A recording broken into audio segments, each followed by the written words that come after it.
we've got Matt Knowles and Steph Cannon. Matt's in the middle of a hurricane right now, so if we lose him, blame nature. It's not my fault. It's God's fault if Matt vanishes. It's not technology.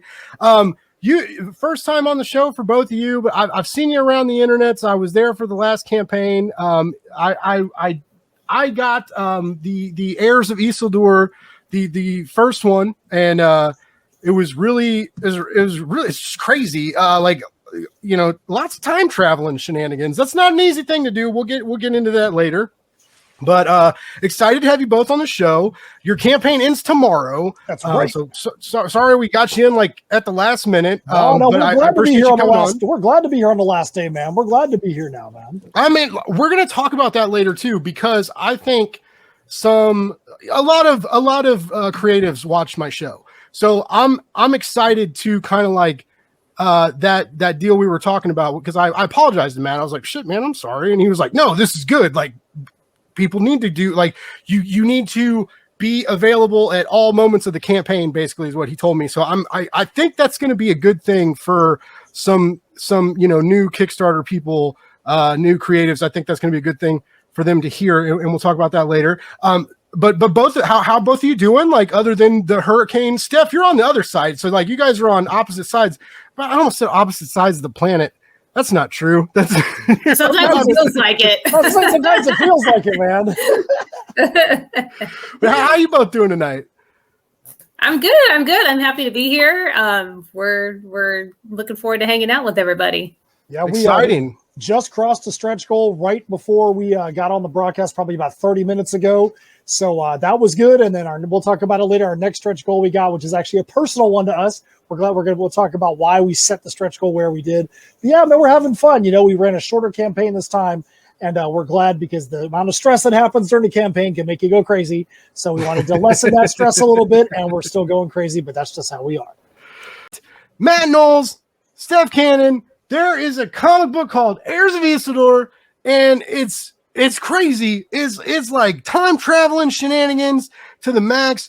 It drops you in the middle of this crazy world they've made, and there's like some back matter and stuff you can get into. There's all these really cool QR codes. There's fucking music. There's lyrics. What the fuck are you guys doing? Like, it is insane what you guys are doing.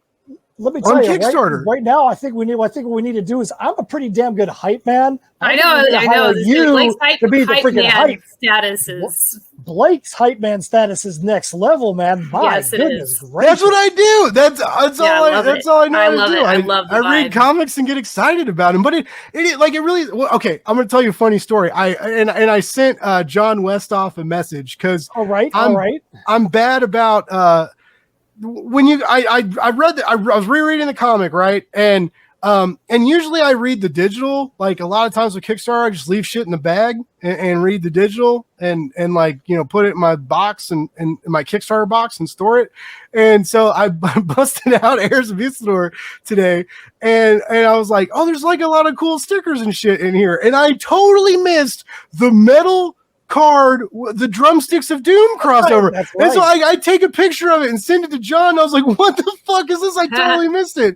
He was like, yeah, that's what you got for backing both of them. And I was like, well, I missed it. But so anyways, I love metal cards, metal bookmarks. There's no better bookmark than metal, right? I read omnibuses. Oh, yeah. I read these fucking like 1,500 page tomes, man. I need some fucking metal shit. Yeah. I can slam those covers on, and I'm not going to bend this fancy card that you guys send me. But no, it's this.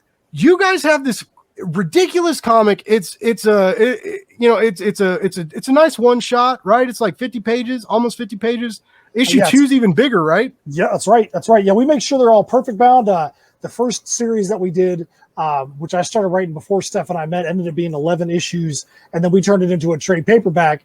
And then everything we've done since then has either been a special edition or it's been perfect bound. So I've actually got, here are the 6 covers. We did 5 for the campaign and 1 store variant, but that is the 6 covers that we did for the first book. So everything has got the spine on the side, so it can hang out nicely beside your trade paperbacks and your graphic novels. First one was 48 pages. The one that we're working on now is 56 pages. Issue 3 is probably going to be a little bit longer than that. Why? Because we got a lot of ground to cover. Like you said, Blake, there's a lot of ground to cover in the story. The first arc, the Crossroads Conundrum, basically centered around Professor Michael Isildur, who is the watchmaker and clock repairman in the town of Shadowshaven. You talk about time travel. We like to say this is time travel in reverse. He's about making sure that time works exactly as it should. He accidentally opens up a time portal, starts bringing people from other eras and other places to him. And so then he has a conundrum. He's like, do I continue to help these people who are clearly in need of whatever it is that's allowing me to open these portals, or do I stop doing this and save the timeline? Because he realizes as he's doing this that little things are starting to break and starting to unravel in his own timeline. So that first arc, spoiler alert, ends with a catastrophic event. This arc, The Perilous Prospects, starts when that catastrophic event happens, and Michael Isildur has been incapacitated. So how we get to see in this arc, we get to see all the people that he brought through, the people from the town of Shadowshaven that he works in, some other people that were the originators of the machines that started the portals back in the day. We see how all these people are trying to survive, but none of them have all the pieces to the puzzle, so to speak, and the area around them is just continuing to unravel. So issue 1, like you said, was 48 pages. This is the 56-page issue. And one of the things we say in the pitch there is, let me actually get to the pitch because we got so much stuff on the campaign now. So after the catastrophic events erupted across Shadowshaven, alliances have been formed and secrets are being uncovered, all in the name of saving their village and their heritage. But will some take the quest to find truth, or those that caused the catastrophe too far? Spoiler, we assure you they will. So we have got 21 hours left in the campaign right now. Campaign ends at 9 p.m. Eastern tomorrow. We just passed a stretch goal like an hour, a half hour to an hour before we got on here, which was at $7,500. And that opened up our blooper reel. We have a lot of fun with our campaign videos. And when we filmed, I think the campaign video is like 90 seconds long.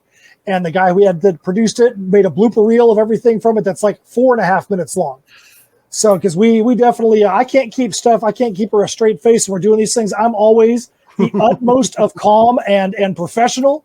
And she's always wanting to goof around and make ridiculous sounds and all kinds of nonsense. But you know what? We try to have fun with it. But yeah, we're going to debut that video on our end of campaign live stream tomorrow. Our backers unlocked it. So we're going to make fun of ourselves by doing that. We think it's only fair. So you've got some of the covers up there. I'm going to let Steph, I'll talk about the story. I'm going to let Steph talk about the cool stuff that's in the campaign. So Steph, he is up on cover C, Keto's manga variant. Why don't you tell him why that cover even exists? I don't know, but right before though, I just want to say Keto's fucking awesome. Isn't he amazing? When he pops in, he's like, okay, cool, but I'm not putting my sword away. And everybody's like, dude, you can like maybe put your sword away. And then by the end of the book, they're like, all right, we're gonna do this, but Keto's gonna keep his sword out. And I was like, yes, like I love it. I love it. It's so good. It's so good. Anyway, sorry, Steph, take it out. No. He's got a little soft spot in my heart too, I think, at this point. But I love this cover because this is from a sister duo that hails from my hometown that I have gotten to know, and Matt and I are kind of mentoring them a little bit. Chess and Gwen, they have a manga series that they are working on right now called The Bohemian Trials. That is amazing. We were blown away by how motivated and talented these girls are, and the art is just amazing. And so as we were kind of in the process of mentoring them, we said, you know what, we would love to give them the opportunity to do a cover for us. And what better character to have them do a cover than Keto, because they're working on a manga series. So and they came up with the concept for this. They came up with the whole concept of the characters and the blade, and we were like, do it, this is awesome. And it turned out amazing. So yeah, it's beautiful. Yeah, that's one of the covers that we have offered. There's two of the ones that you saw before that. The cover A, our character Merc. She's the badass female with purple and blue hair, and she's on a two-headed horse. Why is she on a two-headed horse? You'd have to pick up the issue to find out. Can I ask a question real quick? Yeah. Yes. There's so many jokes about her hair, and I remember some discourse about women with multicolored hair. And how like it just like it wasn't okay, and it's just like too much, and is this like, was that kind of like a running joke? Did you guys kind of like take that and run with it, or is it a coincidence? Because I very much remember the rainbow, because I think it's beautiful and looks awesome and looks punk rock as fuck.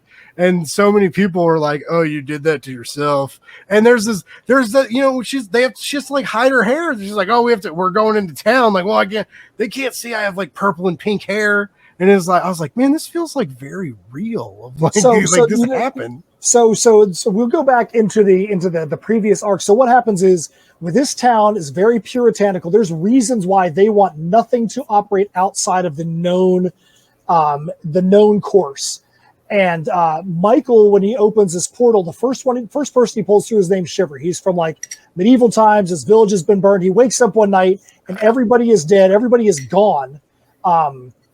Every building has been burnt down to ash. And Shiver's like, well, I just got to walk. I don't have any food. I don't have anything. And he gets pulled through. And when he gets pulled through, Michael's like, hey, I can help this guy. I'm in this technological place. And I can surely show this person a better way of life, because he was almost frozen and almost dead when he came through. So when Merc comes through the portal, the whole story gets turned on its side, because she's from the future. She's from like basically our time.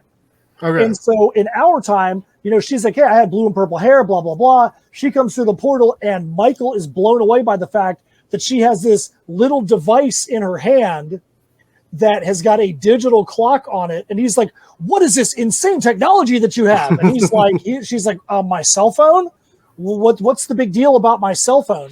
So then he realizes, holy crap, I've got people from the past, I've got people from the future that are coming in.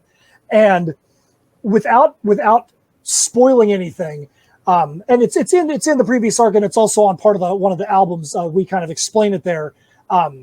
There was an incident that happened many decades ago in the town of Shadows Haven, where people tried to start doing things that were outside of the known realm of things, and it started to compromise the town. And the town said, you know what, we're not going to have this. And they basically slaughtered all these people, killed them off, stopped anybody from doing that, and put literally the fear of God into anybody from doing anything that was going to be outside of the natural path. And when Merc comes through, Michael's like, listen, there is no way that you're going to be able to walk into my town of Shadows Haven with blue and purple hair and not have people look at you immediately and go, something is wrong. We can't allow this to happen. So in issue 1, like you're saying, when the portals happen and they see that things are going on and crazy things are happening in town, they see buildings starting to transfigure and things like that.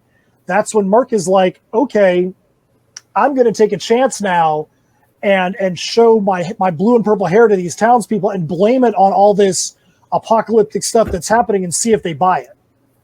Because she's sick and tired of hiding who she is. And now she's like, hey, you know, look, these portals have done, I'm a victim too. I'm from here and I'm a victim. Yeah. So she has to kind of play this story. So that's why where you're at in Perilous Prospects, why it's such a big deal, because they don't want to have there be any knowledge that these people have come from a time that is not this era. Because nobody knows what might happen to them if it's found out that there's somebody from the past that's come through a portal to their time, somebody that's come from the future, and some of these other people, because, you know, they don't know. They might have been the ones that have caused this apocalypse. They have no idea, but they don't want to take the chance and they don't want to find out. I gotcha. Yeah, it's I want to find out though. Like and that's why I'm excited to like read more about this. And I really commend you guys for like building this really extensive universe and making these new issues to where, you know, they're new reader friendly.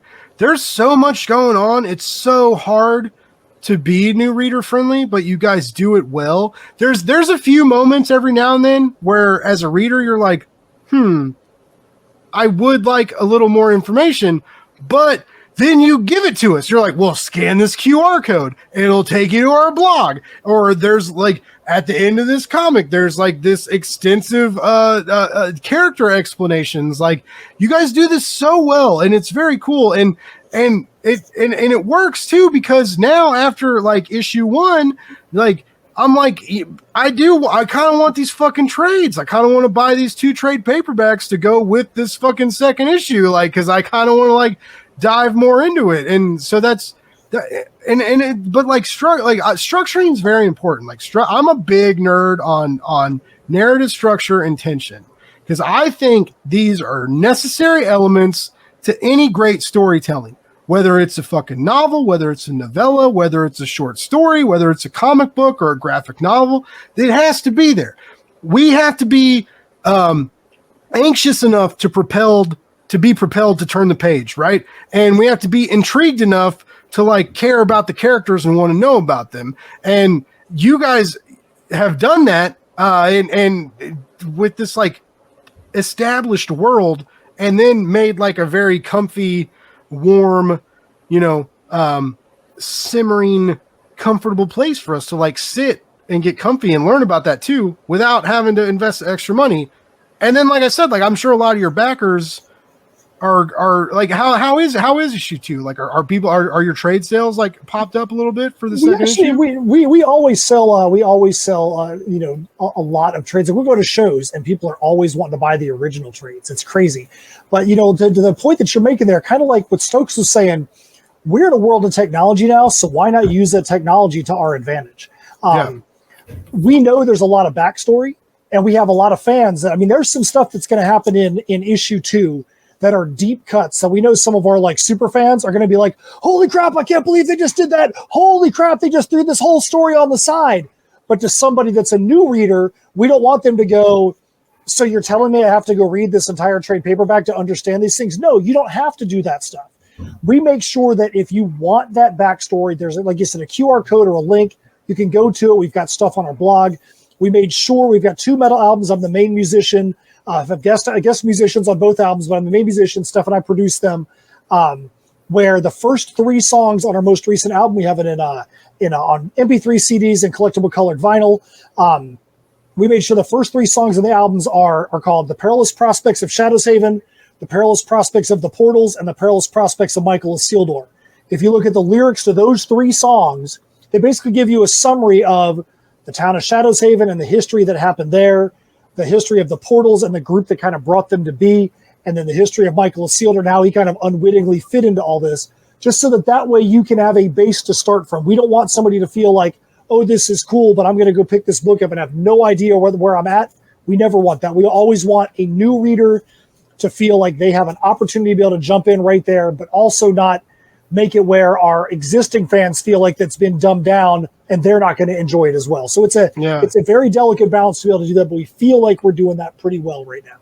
No, I mean, so I have not read the trades. So like the first issue was like my first experience with it, and there were a couple jostling moments, but you correct it. Like, or I mean, not that it was a mistake that you corrected, but like you get me on the path to know what's happening, and it happens organically. Like it does. It's not like, for a moment I'm like, man, did I miss something? And then I'm like, nope, I'm here. Like, and then it's like you're on the path again. So I do, like, both of you are telling the right kind of story to where, like if we want to go more into it, we can scan the codes, we can go check out the blog, we can check out the music. If you got the money, you can get the previous trade paperbacks. I think that's really, really cool. Really, really smart. And and we can look at the way your campaign's funded. Like you're over goal, you're meeting stretch goals. Like, I'm obviously not the only one who thinks that. So like, you guys are obviously on to something and it's working. And we're trying. It's very cool. It's fucking like punk rock, steam rock. I said punk rock, stream rock. Like, we can do that. We can do that. It's really intense, and it's magical, and it's weird, and it's fantastical, and nothing with the time shenanigans, like nothing makes sense in a good way, and we're on that path to like figure out the story, and in those moments we're like interacting with new characters, everything's changing, the sky's crumbling, I'm here for the story. Like I'm in it. Like you've lost me, like, purposefully. Like, I feel like I'm part of this town where the sky's crumbling apart, and I'm like, and I'm running after people with a grandfather clock. Like, it's got 5 hands. Like, why do I fix this shit, man? I love it. And and that's how I feel. And it's cool. It's really, it's really cool. One of the things that our mantra is, and if you even look at the back banner that we have at our shows now, it literally says at the top, creating characters you can relate to and universes you want to escape into. We want to put you in a situation that's like, hey, this could be a normal situation. Let's say the 5 of us were hanging out and we're at the local Denny's and all of a sudden a freaking portal opens up in the parking lot. We try to take it from the perspective of how would we all react to that? We all, probably the 5 of us, would all react differently, and we all would see how it's going to reflect on our lives differently. Yeah, and so that's because I'd be like, "Fuck you guys! I'm finishing my pancakes. Can you give me 5 minutes? Give me 5 minutes to finish my pancakes before we step into this other world. That'd be great." That's exactly how we feel. And you know, one of the things you just had up there, one of our big mantras is we want to make sure our goal is when you're done reading the book, we don't want the universe to disappear onto the shelf when you're done reading the book. So as you just had some of the leather work, I was going to let Steph talk about the leather work. So Steph, to talk about the leather work that's right there, because we have so much fun with stuff like this. So we have leather workers that have done support merch for us for quite a few campaigns now, and they also do it for us personally. GB Leatherworks, Harrison Hansen, Martin Irish are amazing craftsmen at what they do. These guys are like blacksmiths, hand making leather goods. They have anything and everything that you could imagine. We were just talking to them and they were at Ren Fair last week and we're like, that's your guys' wheelhouse. You're going to do great there because that's literally the type of stuff that they do. But they have made for this campaign, we have a couple of new things that they are offering. Goggles, which are the goggles that I wear at all the shows because Matt and I are always in some kind of matching craziness. But he always has the top hat. I always have the goggles, and these goggles that these guys make are amazing and comfortable, and I can wear them all day long and not be feeling like I want to rip them off my head. So we've got brown. I think that's brown. It's hard to tell. We've got brown. We've got black. And they have the little symbol. That's our 13 o'clock symbol. That's a symbol that you see throughout the campaign and in the story as well. So those are going to be on the goggles. So you can choose from brown, black, or eccentric craftsman, which is basically their choice. They can do whatever colors they want. And I didn't know this, but you can do leather in any color. I mean, I didn't know that they could literally take a piece of leather and dye it purple or blue or something like that. Yeah, but they're just like, hey, you know what? Whatever. Oh, I got some scraps left over from this other thing that I made over here. I'm going to turn it into a pair of goggles. We've seen them do some crazy stuff. So the other option that we have are ornaments. It comes in a set of 3. It is the little 13 o'clock symbol that we have. There is a little mini dragon head that we sell them as keychains, but now they're ornaments as well. And then little tiny goggles, which are adorable and awesome, and I love them so much. Goggles.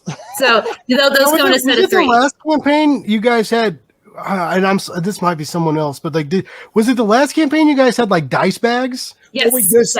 So we do have the dice bags again in this campaign. Okay. So because people liked them so much that we're like, why not put them in there? And the thing that we do, we try to get meta with these things. So like the dice bags, they're called Michael's Traveler's Pouch because he has a Traveler's Pouch. You're actually in book 2, we guarantee you're going to see that Traveler's Pouch in somebody's hands. We've done things like full-size dragon masks, like $300 dragon masks. They're like, hey, we want to make this thing for you. We're like, who's going to buy a $300 leather dragon mask? And we had like 7, 8 people got those things. And the thing is like there was a character that was in there. We went like double meta, and like there was a shot later on of a medieval market, and we actually drew our leather workers in the medieval market selling the dragon head masks in the story, just kind of like threw it in there just to see if they would see it. So we're like, we try to make sure that these things are pulled out of the story and they can exist in your world in real time. The metal music, the leather work, all kinds of fun stuff. We do socks. We do all kinds of crazy crap. And then you guys were part of like Charlie Stickney's mad crazy plan of this like 4-way crossway free metal print if everybody gets the physical backs the physical level of each of these campaigns, which was really cool. I've never seen that before. Yeah, if you were a backer of Lori Foster's Medusa campaign, Ryan Cummings' Raina campaign, Charlie Stickney's The Game, and then our campaign, it had to be all at a physical level. We wanted to do something really cool, and so everybody got that. That's an exclusive print of all 4 characters from all 4 as a full-size metal cover that you can only get there. So there's going to be, 20 of them, 30 of them out there in the world that have this on there. So if you're a collector, that's an exclusive thing right there to be able to get. So we were really happy to be involved in that. And kind of like Stokes was saying, we all were helping to promote each other's campaigns and lift each other up. A rising tide raises all ships, as the phrase goes. And it really helped us to have that base, because comics can be a lonely thing. I mean, Steph and I have each other working together on this, but even as a pair on opposite coasts of the country, it can still suck at times. So we can only imagine when you're one person out there doing it, how tough it is, especially with campaigns. Campaigns are lonely things. So, it helped us to be able to have that base for the majority of our campaign, to be out there helping to promote each other and do all kinds of stuff. Sarah, really appreciate that comment. The other stuff is so odd. We can tell you it is quality too. It is quality. We were not going to put out something that we feel like is not going to be something people are going to be happy to have. We're not going to put trash in our campaign because we want people to get that box, and we want them to go, my time has been well spent. My money has been well spent, because you're never going to get that time back. And if they feel like they wasted their money on our campaign, we don't want to do people that disservice. Yeah, no, like customer service is a big part of Kickstarter that I think some people that don't do well at Kickstarter don't realize. Very, very similar to like Stokes in his marketing talks. Like marketing and customer service go a long way in Kickstarter, and are not just go a long way, are fucking necessary.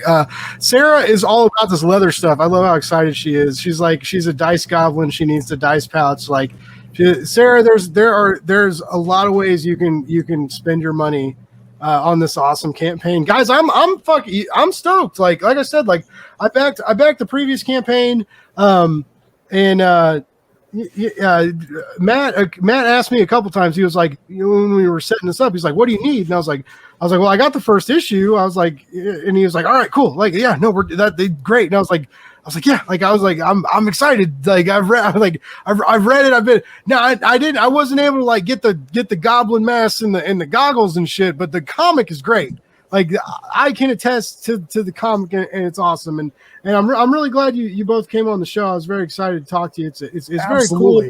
I like what you guys are doing. I like the craziness y'all are bringing to the table. Like it's nutty, it's fun, it's vibrant, it's intense. It's not like other shit on Kickstarter. It really isn't. And it's not, it's not like Kickstarter has like a lot of the same shit, right? It's not, I love the big two, but I will come out and say this. It's not like there's fucking 25 X-Men titles, spawning out of the Krakoa reemergence on Kickstarter. Like there's a lot of different shit, a lot of fun shit. There's there's different strokes for different folks, and everybody can find something they're comfortable with. But this Isildur comic, there's so much going on that I'm like I said, I'm so glad I backed it. I was late to backing it on the first campaign, and I'm probably going to be late to backing it on this one, because I'm not backing campaigns at the beginning as much anymore, because I'm poor, and it's that hustle of like on the 15th. And when you're like, oh shit, I got a shit $250 to like pay for all this. So I'm like trying to like, I wait a little longer to like back, which sucks, because I also feel like when people back your campaign when it launches, I feel like that helps the algorithm. Anyways, I'm always failing everybody. That's basically what I'm here to do. But you got time on our campaign, man. You got a whole 21 hours to go. You know what I'm saying? You got 21 hours to go. I will. Like I'm pretty sure. I'm pretty sure you got another physical backer out of me. I gotta balance my bank account, but I think we're good. But anyways, let me drop a couple things really quick though before we move on, because I definitely want to get to Jessica's. I mean, I know that's not your show, but I definitely feel for Jessica, because I know she's like, hey man, I want to talk about my stuff. No, I always hate for the last person. Like someone's always got to be the last person, and I'm always like, fuck, they hate me. But our next stretch goal is at 8282, and the reason why is at 8282 is because our first campaign for this title did 8281, and so we set our stretch goal. If we can get to $1 above that, that's gonna mean something to us, because you always want to do better than the last time you're out. So that's why our stretch goal set there. Our backers have already unlocked we talked earlier about the Bohemian Trials. The debut Ashcan PDF for the Bohemian Trials, we get a release to people. So they're working on their full manga issues, but we get to release the PDF of that. And so we are very privileged and honored to be able to do that. So that actually means something to us. Another backer count goal, because we do backer goals and we do dollar amount goals, because we want to show the backers, getting the backers in is just as important as getting the dollars in. It just unlocked a Holiday Spirits Summer Special PDF, which is from Orange Cone Productions. Why is that something that means something to us? I love Orange Cone. Holiday Spirits Volume 2 is on Kickstarter right now, and we have a story in there called Raising Spirits, Razing. And so once our campaign is done, once that week buffer is done to make sure everybody gets their cards right, we're going to immediately send out the Holiday Spirits Summer Special PDF so that people get that while their campaign is still running. So if they dig it, they can go back to that book while it's still running. We want to make sure that we're showing support for the people that have supported us. Our backers have also unlocked 5 trading cards. We have a set of 18 that we revealed. The first 5, if you back physically, you're going to get 5 of those trading cards. And we unlocked the ability to go add the rest of them onto your campaign. And we're going to do it old school style. We're going to get the 9 count sheets that you put in a folder, and you're actually going to get 2 sheets of 18 cards total. Holy shit. So you'd get 18 cards if you go up there. You have to add on the other 13. But you've got all the main characters. There's some characters that are basically you've seen them in issue 1, but they weren't really named in issue 1, but now you're going to find out who they are. And there's 2 secret characters that to people that are longtime fans, when they see them, they're going to completely stand on their head. They might actually defecate in their pants at that point. There could be some problems. They might need to wear Depends. Because when they see them pop up, they're going to be like, I can't believe they brought that person back or that person in. But you're actually going to get a trading card for them as well, because we like to have things like that, like you said, add value. When you're doing 48-page books, 56-page books, or 56-page books that are perfect bound, those things are not cheap. That's why our tiers are not cheap, but we still don't try and rip somebody off. But we always want to make sure that we're giving back to you. That's why we set our goal low. There's the 2 trains of thought. You set your goal for what you think you can get at the end, or you set your goal for what you think you get in the first 2 days. We always go with what we think we can get in the first 2 days. That way we can start adding on fun stuff. You can unlock the blooper reel. You can unlock trading cards. You can unlock, different PDFs and things like that, because we want to make sure that we also we do post-campaign incentive drawings. So anybody that backs right now, there's people that have, if you were in the first 50, you got into a pot or into a top hat as it is. But if you're back in the last 48 hours, or you're an existing backer and you increase your pledge by even $1, then your name gets put in to the drawings that Steph and I will do after the campaign. And one of the things we're actually going to give away, we're not saying which tier it's going to be in, which hat it's going to be in. We're actually going to give away one of our collectible colored vinyls. But it could be stickers from a previous campaign. It could be foil covers, could be anything. So it's extra swag that can get added to your bag. We just, like I said, we want to be able to give back to people, and they may not have the ability to go back and be like, oh, I want that issue 7 variant cover from the Crossroads Conundrum that you guys never even put on the shelf anymore. We want to give people the opportunity to get some fun little things like that added in. Very cool. Well, I'm excited. I am also excited for Holiday Spirits Volume 2. Holiday Spirits Volume 1 was my first official pull quote, where I saw my words were on the back of the cover, printed in real life. So Volume 2 is I'm really excited for that. And it's very it's important to me. I want that to get fun stuff. Matt, you got to follow that. It's all good, man. And you guys have just set the bar super low, so I can just jump in here and be like, raise it up, no big deal. I've got this. On eagle's wings. Let's go, baby. Where are we find Jessica, are you a fan of football at all? I like football. I don't want to say I'm a fan of football, but I am a University of Michigan grad, so I have to at least say that. I was just going to say, because my team just got beat up the other day. It's like Hollywood Squares, because we already know Kansas City Chiefs, Philadelphia Eagles, Miami Dolphins. So I wanted to make sure you had a chance to get in here. Wolverine. You talked about it earlier at the beginning before we got on. You talked about you were watching the Eagles game on your phone. Oh, okay. Hey, this is a real observant moment. I'm telling you, man. Hey, listen, let me tell you, I actually am a co-host of a college fantasy football podcast. So I literally have to pay attention to 130 college football teams to see who's got the best fantasy perspective. So I do know about Blake Corum, running back for Michigan. See, I'm saying I know about your team. Patrick Mahomes for life. I love me some Patrick Mahomes. Back to Texas Tech days.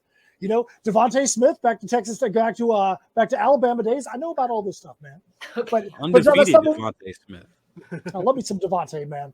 I was a little miffed when the Dolphins drafted Waddle, but you know what? Waddle is the man. I love me some Waddle. Anyways, that's not what we're here to talk about. But we were talking about concussions. Let us. I've had quite a few. Too soon. Sorry. Quite a few. I've had quite a few. But no, like I said, the best place for you guys to go right now is go to tinyurl.com/heirs TPP2 for the next 20 hours. That is heirs TPP2 on a tiny URL. A couple things we did not talk about in our campaign. We want to make sure, especially you know about this, Blake. Not only do you have a chance to get drawn into our book, but when we talk about drawing you into a book, we make sure you actually get a couple of panels, and we make sure you get some dialogue, and you're a named character. We make sure you have something that actually is like, you can say, we make it like, and guest starring Blake as such and such. Also, in the add-ons, you can get drawn into a secret project. We have not named the project yet. We are working on it with our art team, and we just can't tell you what it is right now. But we've actually had half of those tiers taken, half of those add-ons taken, because people are like, I have no idea what the IP is. I have no idea what the kind of character is. I have no idea the kind of stories, but I know you guys are probably going to do something cool. So draw me into that thing. So you can do that. You can add on pretty much anything that we've ever done is going to be in the add-on sections. Our add-on sections is like a medieval scroll length long. But yeah, so like I said, that's the thing. We are super excited about this book. We're super excited about Heirs of Isildur. I love the fact that you love Keto. Keto is going to play some roles just like a lot of the characters are. Not going to say he's going to be like the biggest character in this issue coming up, but just trust us and have some fun with some Keto action. If you want to see us on any other kind of social media, Facebook is /InSim, INSYM. You can go to InSim Creations on Twitter, InSimager Creations on Instagram, or our website. You can also see us if you go to Scout Comics Instagram or their TikTok. We do some promotional stuff because we have a all ages title, Misfits Clubhouse, on Scout Comics. So we do some of the promotional stuff for them for some of their titles. So you might be able to see our bright shining faces there as well. Nice. Very cool. I'm a big fan of Scout here. If you go through the Blake's Buzz podcast, I've talked to so many fucking Scout people. It's ridiculous. They should hire me, but that's beyond the point. We won't get into that. No, it's fine.